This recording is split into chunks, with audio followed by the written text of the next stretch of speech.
심리학에서 한 인간의 인격과 삶을 무너뜨리고 파괴하는 요소 가운데 가장 심각한 것이 있다면 저는 바로 비교의식이라고 생각합니다.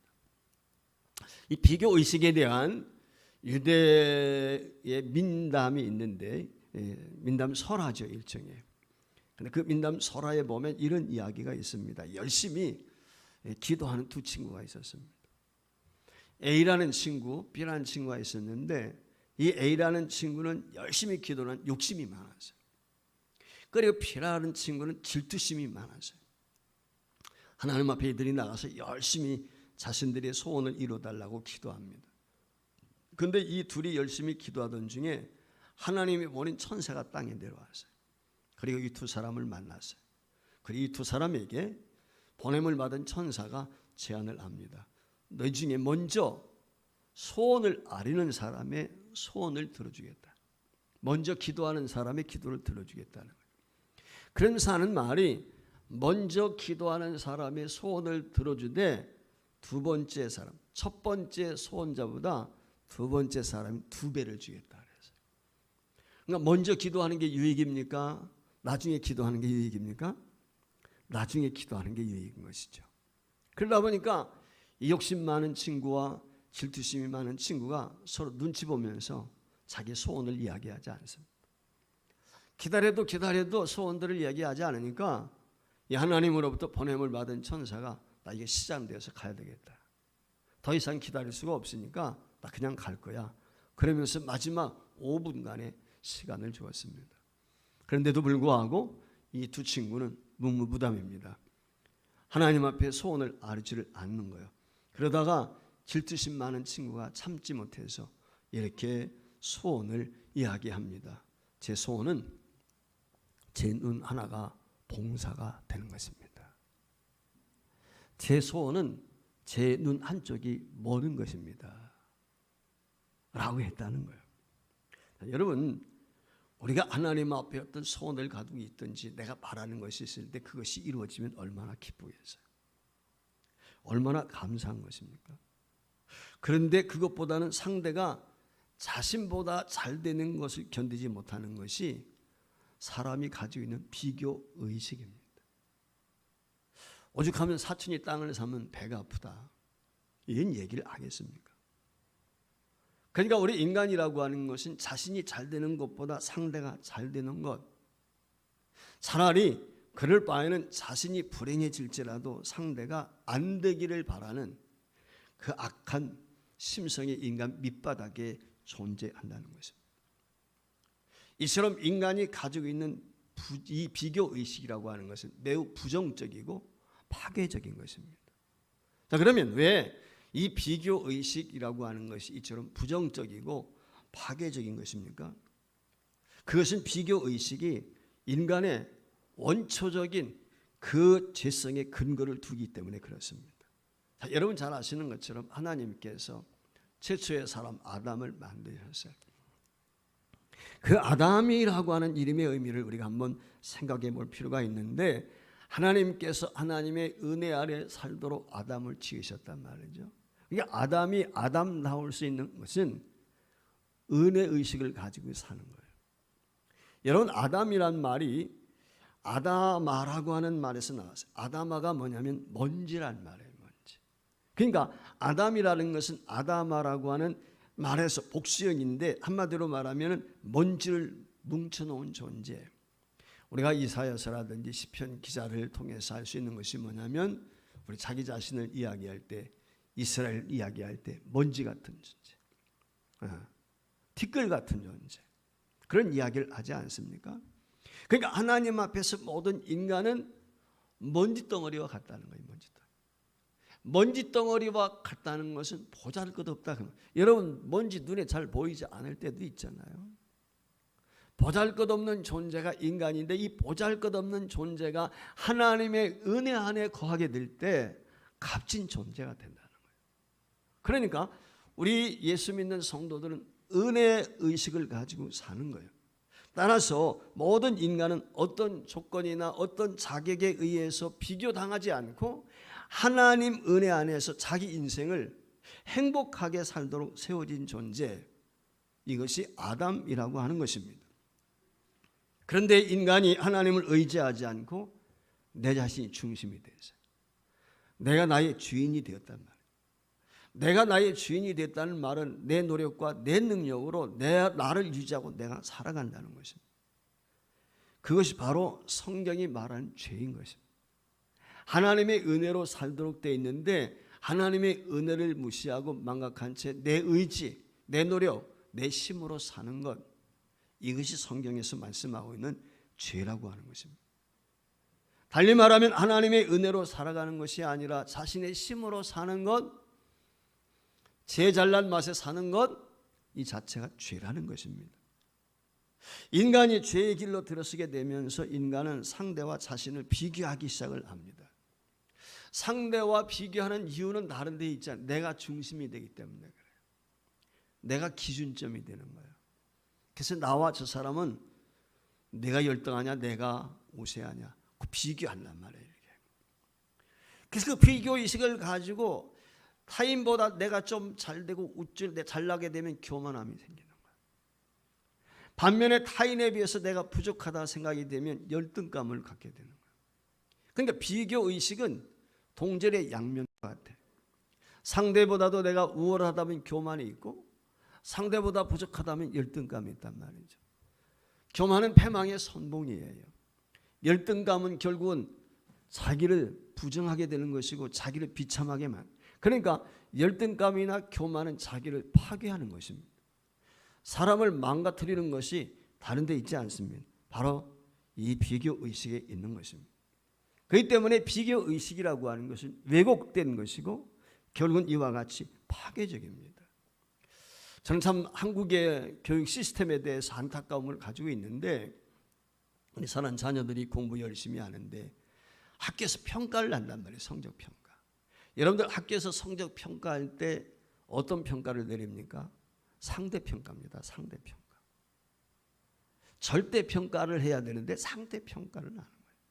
상대평가라는 게 무엇입니까? 학급 반에 몇 명에서 1등은 한 명이에요.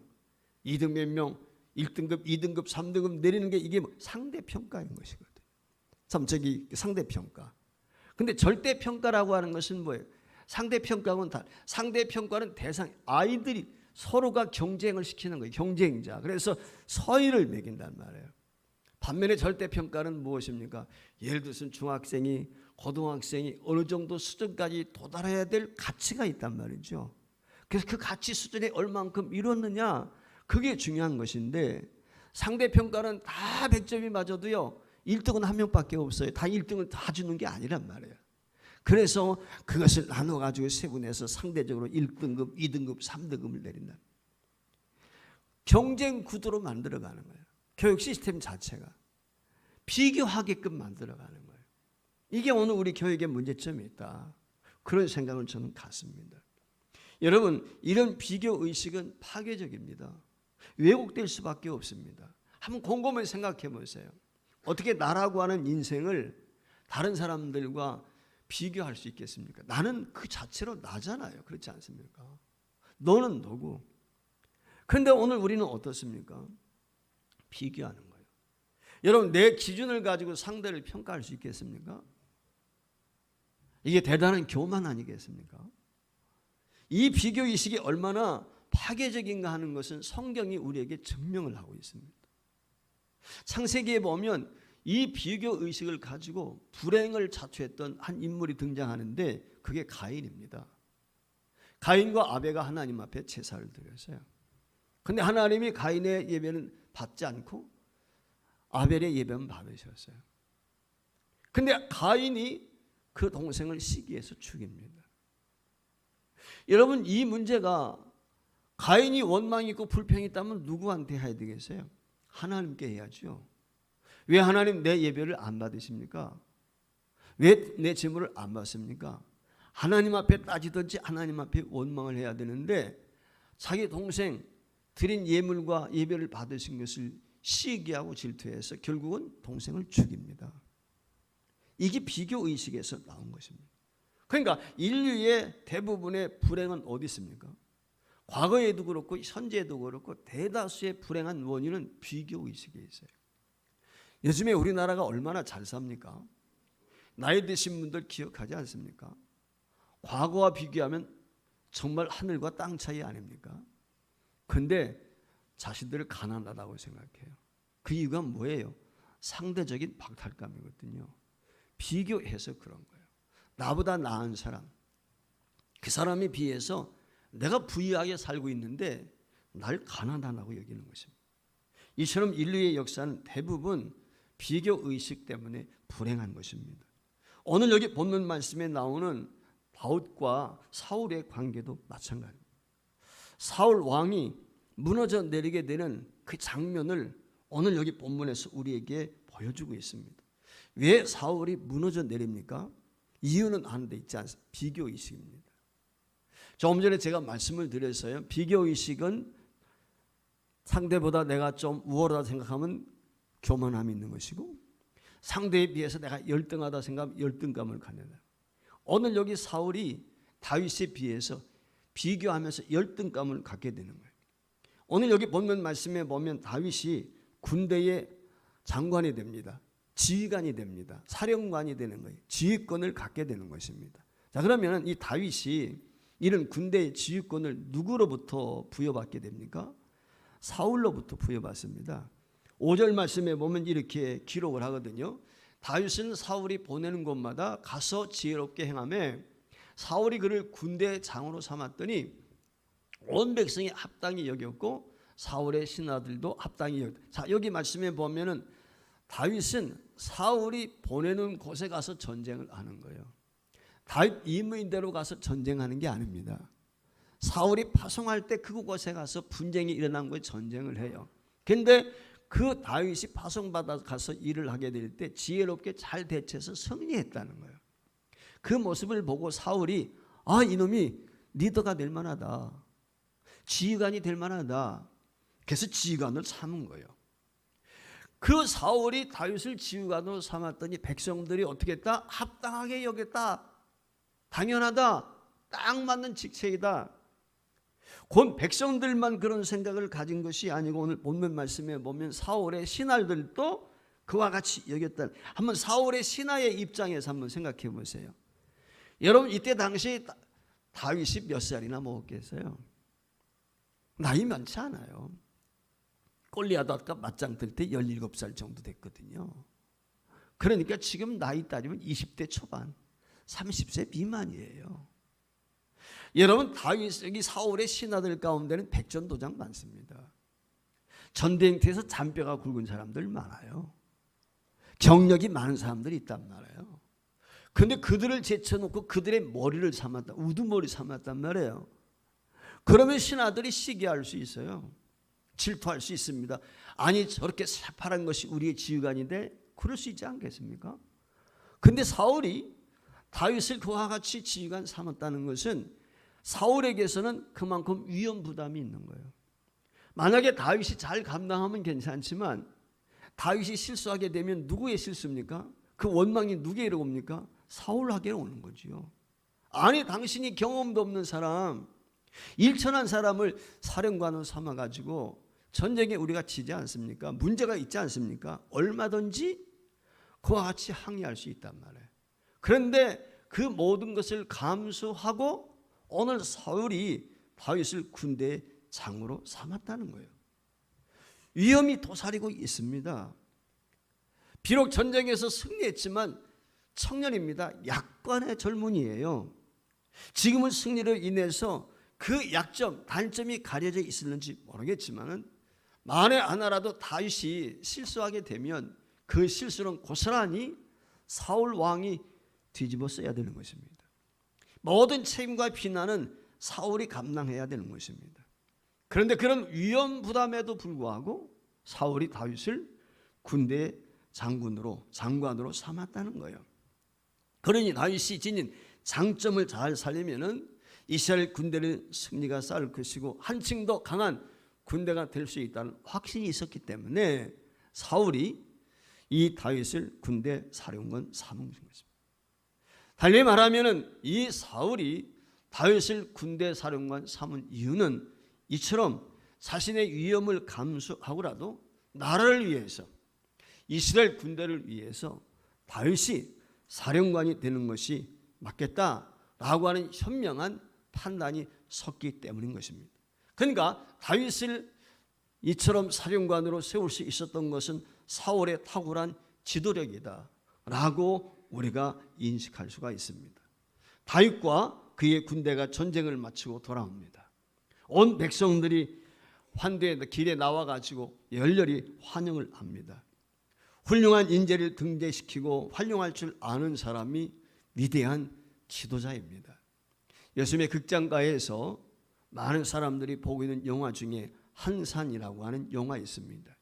아마 보신 분들도 계시라고 믿는데 이순신 장군에 대한 한산 대첩을 그린 이야기죠. 여러분, 이순신 장군이 당시 살아생전에서 혁혁한 공을 세울 때 그때 이시조선의 왕이 누군지 아십니까? 그때 왕이 선조입니다. 선조. 그런데 역사를 살펴보면 이시조선 500년 역사에서 가장 무능한 왕이 선조입니다. 선조. 이 말의 의미는 뭐냐면 적재적소에 인재를 등용할 줄 몰랐다 그 말이에요. 여러분 아시는 것처럼 이순신 장군이 그런 위대한 인물임에도 불구하고 감옥에 가는 적도 있고 그렇지 않습니까? 이유가 어디 있습니까? 왕을 잘못 만난 거예요. 왕이 지도력이 없는 거예요. 리더십이 없어서 그런 거예요. 사울 왕은 처음에 현명했어요. 위험 부담을 안고도 결단 있게 다윗을 군사령관 삼았어요. 사울이 이처럼 다윗을 군사령관 삼을 수 있었던 이유는 하나님만 보았기 때문에요. 다윗의 믿음, 다윗의 용맹, 다윗의 지혜를 보았단 말이에요. 근데 그것이 하나님께 있다는 걸 알았어요. 여러분, 골리앗과 전쟁에 나갈 때 다윗이 어떤 모습으로 나갑니까? 그 골리앗을 향해서 너는 칼과 단창으로 내게 오지만 나는 내가 모욕하는 만군의 하나님 여호와의 이름으로 나간다는 거예요. 상상을 초월한 물맷돌 하나 가지고 그 구척장신 골리앗을 무너뜨리잖아요.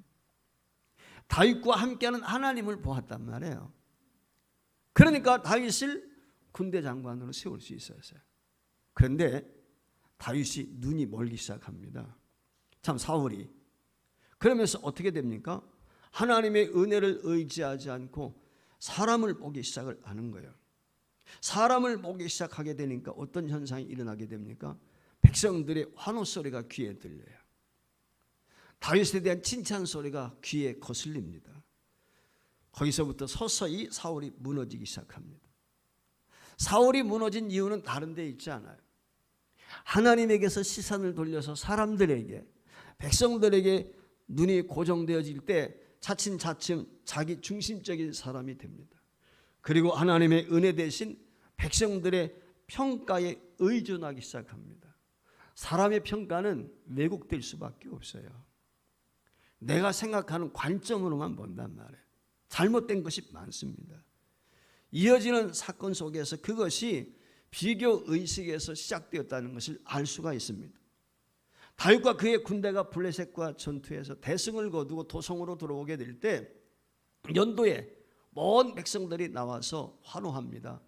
아마 감람나무 가지를 꺾어 들었는지 뭔지 모르겠지만 그들이 열렬히 환호합니다. 여러분, 그 환호하게 될 때 그 군대가 들어오는 순간 맨 앞장선 것이 누가 앞장섰습니까? 사울 왕입니다. 사울이 앞장서고 그 뒤에 다윗과 그의 군대가 행렬을 이루고서 지금 사울의 뒤를 따라서 예루살렘으로 들어오고 있단 말이죠. 자, 여러분, 지금 환호하고 있는 그 도열에서 환호하고 있는 사람들의 환호는 누구를 향한 환호입니까? 사울을 향한 환호인 것입니다. 사울을 지금 맞이하기 위한 것입니다. 즉 이스라엘의 승리는 사울의 승리입니다. 다윗의 승리는 사울 왕의 승리인 것이고 다윗의 승리는 이스라엘의 승리인 것입니다. 성경이 이 장면을 우리에게 분명히 이야기해 주고 있어요. 그것이 6절과 7절입니다. 이렇게 이야기합니다. 무리가 돌아올 때 곧 다윗이 블레 사람을 죽이고 돌아올 때에 여인들이 이스라엘 모든 성읍에서 나와서 노래하며 춤추고 소고와 경세를 가지고 왕 사울을 환영하는데 여인들이 뛰놀며 노래하여 이르되 사울이 죽인 자는 천천히요 다윗은 만만이로다 그랬어요. 자, 6절 다시 한번 띄워보세요. 6절 말씀 하반절에 보세요. 지금 모든 여인들이 각종 악기 가지고 나와가지고 찬양하면서 환영합니다. 누구를 환영하고 있어요? 누구를 환영해 지금? 사울이에요. 사울. 왕 사울을 환영하는 거예요 지금. 여러분 이걸 우리가 기억해야 돼요. 지금 연도에 늘어선 사람은 왕 만세, 사울 왕 만세, 지금 이거 외치고 있단 말이에요. 즉 다윗의 군대와 그의 승리는 곧 누구의 승리요? 다윗의 군대가 누구의 군대입니까? 사울의 군대죠. 다윗의 승리는 사울의 승리인 거예요. 다윗의 군대는 이스라엘의 군대인 것이고 다윗의 승리는 이스라엘의 승리인 것이죠. 다윗과 사울은 경쟁 관계가 아닙니다. 아무리 다윗이 대단한 공로를 세웠다 할지라도 그는 사울의 신하입니다. 사울 왕의 부하에 불과합니다. 왕이 아니에요. 여기에 문제가 있는 것입니다. 여러분 왕은 신하를 품어야죠. 그렇지 않습니까? 왕의 리더십은 어디서 나옵니까? 왕의 위엄은 어디서 나옵니까? 신하가 장군이 잘못했을 때 그것을 포용할 때 거기서 리더십이 나오는 거거든요. 그런데 안타깝게도 사울은 백성이 외치는 소리에 그만 정신을 잃어버렸어요. 분별력을 잃어버렸어요. 그게 뭐예요? 사울이 죽인 자는 천천히요 다윗이 죽인 자는 만만이로다. 이 소리에 그만 이 사울의 머리가 휘까지 돌아버린 거예요. 조금 전까지만 해도 하나님을 바라보았고 하나님의 생각을 가지고 있었던 이 분별력이 있었던 사울이 다윗이 이래? 라고 하는 생각이 드는 순간 그만 모든 걸 잃어버리게 된 것입니다. 그래서 어떻게 됩니까? 자신이 위험을 감수하고라도 다윗을 사령관으로 삼았는데 이제는 그 다윗이 자기의 경쟁 상대가 되는 거예요. 그래서 사울 마음에 오늘 분노가 일었다는 거예요. 심한 분노가. 그래서 8절 말씀에 보면 이렇게 이야기하지 않습니까? 사울이 그 말에 조금 전에 이야기한 것 다윗은 만만이요 사울은 천천히라고 한 그 말에 불쾌하여 심히 노하여 이르되 분노했다는 거예요. 다윗에게는 만만을 돌리고 내게는 천천만 돌리니 그가 더 얻을 것이 나라 말고 무엇이냐 그랬어요. 여러분 어디서 이와 같은 것이 나왔어요? 비교의 시기예요. 다윗을 시기의 눈으로 바라보게 되었을 때 사울의 마음이 불편합니다. 화가 납니다. 분노를 느끼게 되었어요. 여러분 다윗과 사울은 비교의 대상이 아닙니다. 비교의 상대가 아니에요. 사울은 군주입니다. 다윗은 신하입니다. 그런데 오늘 여기 비교하고 있단 말이에요. 여러분 다윗과 사울은 경쟁 관계가 아닙니다. 예속 관계입니다. 사실은. 그런데 예속되어 있는 다윗을 사울이 경쟁 관계로 격상시킨 거예요. 한마디로 말하면 신하인 다윗을 왕인 자기와 같이 격상을 시키는 거예요. 비교하는 순간. 이게 어리석음이죠. 이렇게 되어버리니까 왕의 자리에 있던 사울이 결국은 신하의 자리로 떨어져 버리는 거예요. 왕의 위엄이 사라져 버리는 거예요. 성경에 보면 이와 비슷한 사건이 하나 있어요. 그게 뭐냐면 요셉입니다. 요셉이 애국에 팔렸거든요. 바로가 꿈을 꿨어요. 그 꿈이 너무 해괴합니다. 애굽의 모든 지혜자들이 모였지만 그 꿈을 해석하지 못해요. 그랬을 때 술 맡은 관원장을 통해서 요셉을 소개받게 되죠. 히브리 사람, 노예로 팔려왔던 존재, 감옥에 갇혀있는 죄수란 말이에요. 근데 그를 불러들였어요. 그가 어떻게 합니까? 창세기 1장 37절 이하에 보면은 이 요셉이 그 꿈을 해명하게 되었을 때 이 바로가, 애굽의 왕 바로가 한 처신이 거기에 기록이 되어 있어요.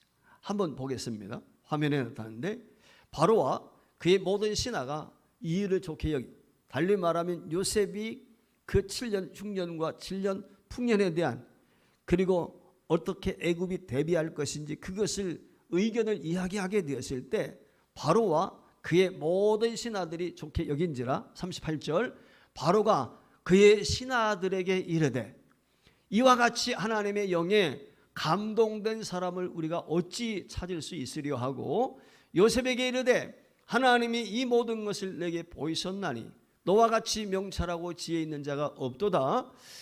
너는 내 집을 다스리라. 내 백성이 다 내 명령에 복종하느니 내가 너보다 높은 것은 내 왕자뿐이니라. 자, 여러분 한번 보세요. 요셉이 종류입니다. 요셉이 이때 나이 한 30 먹었어요. 일천합니다. 애굽이 어떤 나라요? 세계를 호령할 때 아닙니까? 거기 문무백관들이 얼마나 많았겠어요. 근데 그들 앞에서 요셉의 지혜를 봤단 말이에요. 오늘 여기 나와 있는 말씀을 통해서 알 수 있는 것처럼 그 문무백관들에게 이 바로가 지혜로운 것이 뭐예요? 야, 우리나라에 이만큼 지혜 있는 사람이 있느냐? 문무백관들이 고개를 다 저었겠죠. 없습니다. 없습니다. 자, 그러면 이 요셉을 어떻게 하는 게 좋겠냐? 아마 제가 볼 때는 자세히 나와 있지 않지만은 바로가 물었을 거예요. 예, 그를 등용해야 됩니다. 관직에 나오도록 해야 됩니다. 아마 이야기한 사람들 있었을 거예요. 이게 바로의 지혜예요. 그리고 바로가 어떻게 합니까? 나는 이 나라의 왕자를 지키는 단지 왕에 불과하다. 내가 이 나라 모든 것을 통치하라. 전체 위임을 해버리는 거예요. 그 자리에서. 신하들이 보는 앞에서 다 위임하는 거예요. 반론을 펼 수가 없죠. 어느 누구도 반기를 들 수가 없어요. 이게 리더예요. 이게 지도자인 것입니다. 여러분, 바로는 요셉을 품었어요. 노예잖아요. 제수잖아요. 그런데 그 요셉을 품게 되니까 위기를 극복했어요. 7년 대가뭄이 있었지만 그걸 극복하고 위대한 왕국을 이룰 수가 있었단 말이에요. 여러분, 모든 나라와 민족이 바로에게 귀속되지 않습니까? 한 사람을 잘 세웠는데 만일 바로가 요셉을 경쟁 상대로 생각했다면 어떻게 되겠어요? 요셉의 지혜는 빌려왔을는지 모르겠지만 요셉을 내쳤다면 바로도 그것으로 끝이지요. 근데 그렇게 하지 않았어요. 근데 오늘 여기 본문에 나와 있는 사울은 비교의식 때문에 아주 어리석고 왜곡된 것으로 인해서 서서히 사울이 무너지기 시작합니다. 사울이 파멸을 경험하게 되는 것입니다. 여러분 9절 말씀해 보세요. 무엇이라고 이야기했습니까? 그날 이후로 사울이 다윗을 주목했다는 거예요. 여기 다윗을 주목했다는 원어적인 의미를 알아야 돼요. 감시했다는 것입니다. 저놈이 만만이야? 나는 천천인데 조금 전에 그랬잖아요. 속으로. 저놈이 이 나라 왕권을 빼앗겠구나. 이런 생각이 들었단 말이에요. 그래서 어떻게 하면 감시하기 시작하는 거예요. 여러분 경쟁자가 되니까 감시할 수밖에 없어요. 이것이 사울의 비극이에요. 사울이 다윗을 왕의 반열에 놓으려니까 비교 대상이 되니까 경쟁 상대가 되니까 자기를 배척하고 왕이 될까 봐 두려운 거예요. 이처럼 비교의식이 어리석음이에요. 미국에서 여론조사를 하면은 역대 대통령 가운데 가장 존경받는 대통령은 에이브람 링컨이죠. 시대를 초월해서. 그 에이브람 링컨에 대한 일화가 있습니다.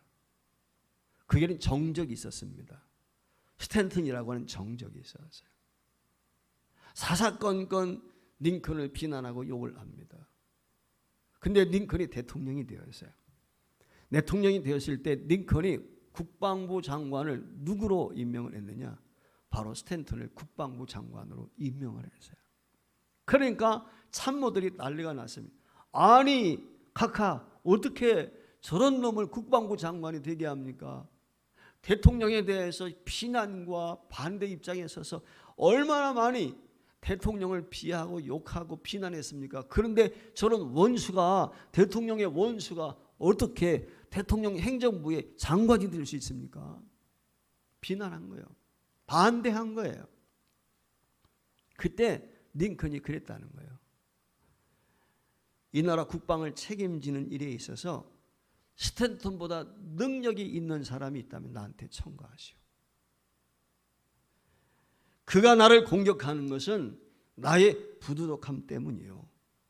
그것은 내 개인적인 아픔일 뿐이지 국가의 미래와 장래를 위해서는 저만한 국방부 장관 직분을 감당할 만한 인재가 없어.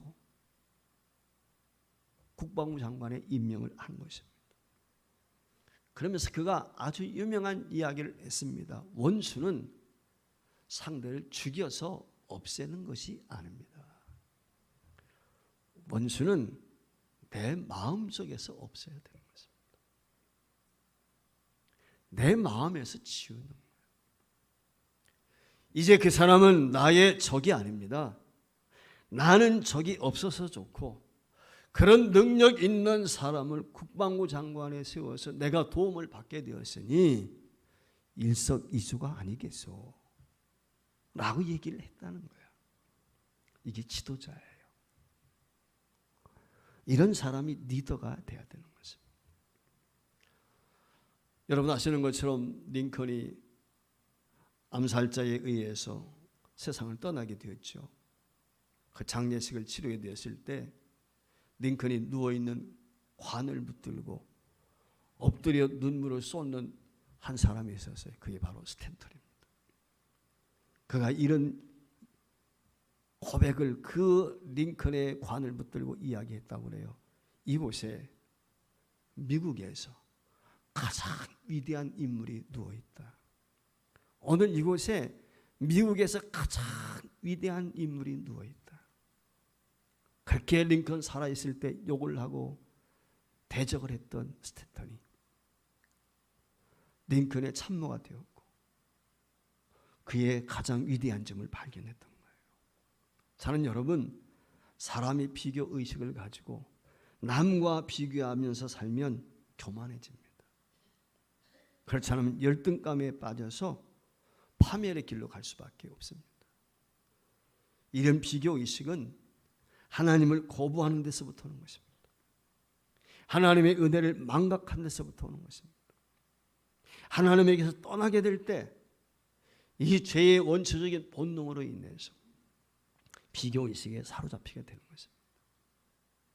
사는 성도 여러분, 오늘 가정 안에서 이웃과의 관계 속에서 내가 속해 있는 사회관계 속에서 어떤 의식으로 살아가고 있습니까? 아무집 남편은, 아무집 아내는, 누구 집의 아들과 딸은 혹시 지금도 여러분들은 그렇게 비교하며 살고 있지는 않습니까? 오늘 아침 여러분 속에 있는 비교의식이 있다면 이건 죄의 발로입니다. 아직도 내가 죄 가운데 있다는 거예요. 이걸 떨쳐버려야 돼요. 그리고 저와 여러분은 하나님의 은혜의식을 가지고 살아야 돼요. 비교의식이 아니라 은혜의식. 이게 중요한 거예요. 모든 것이 다 은혜입니다. 모든 것이 다 감사합니다. 모든 것이 다 기쁨입니다. 은혜의식으로 사는 사람의 고백이에요. 오늘 우리가 사는 이 세상은 하나님을 떠나서 비교의식 속에서 교만과 열등감 속에 서로 시기하고 질투하며 파멸의 길을 걷고 있습니다.